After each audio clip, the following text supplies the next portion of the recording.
ఒక ఆడపిల్ల ఎక్కడో తెలంగాణ నుంచి మన నాగార్జున యూనివర్సిటీకి వచ్చి చదువుకుంది. చదువుకోవడానికి జాయిన్ అయినటువంటి రిషితేశ్వరి అనే ఆడపిల్లని వేధించారు, అవమానించారు. ఆ సందర్భంగా మాస్టర్కి చెప్దామంటే ఆయన కూడా అలాగే చేశారు. దాంతో ఆమె ఇక భరించలేని పరిస్థితులు తన రోజువారీ ఆవేదనని డైరీలో రాసుకుని చివరికి తను చనిపోవడానికి డిసైడ్ అయ్యి చచ్చిపోయే ముందు తన చావుకి వీళ్ళు కారణం అని చెప్పేసి డెత్ నోట్ మరణ శాసనం కూడా రాసి చనిపోయింది. కానీ రిషితేశ్వరికి ఏ న్యాయం జరగలేదు, వాళ్ళ కుటుంబానికి ఏ న్యాయం జరగలేదు.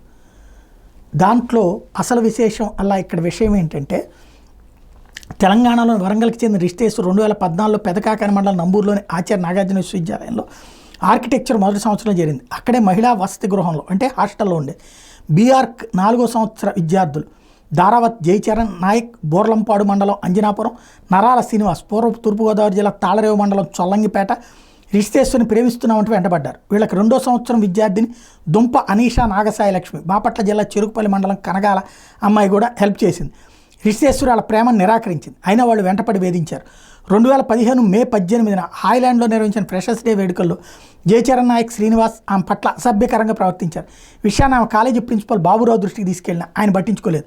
ఆ రోజు ఆయన మందు దాగి వేడుకల్లో పాల్గొన్నారు. సీనియర్ల వేధింపులు ఆగకపోవడంతో రిషితేశ్వరి తన మనోవేదని డైరీలో రాసుకుంది. చివరకు 2015 జూలై 14న హాస్టల్ గదిలో ఫ్యాన్ కురేసుకుని మరణించింది.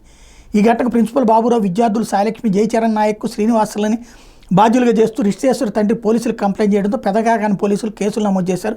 కానీ ప్రాసిక్యూషన్ నేరం రుజువు చేయలేకపోయిందని చెప్పేసి 9 ఏళ్ల తర్వాత కేసు కొట్టేస్తే ఆ తల్లిదండ్రులు కంటతాడు. ఏదో దొంగ కేసు పెట్టారంటే ఒక అర్థం ఉంది. కానీ వెంటపడి వేధించిన మాట వాస్తవం. ప్రేమ నచ్చలేదు అన్నాక వదిలేయాలి. లేదని వెంటపడి వేధించి అమ్మాయి చచ్చిపోయిన తర్వాత కూడా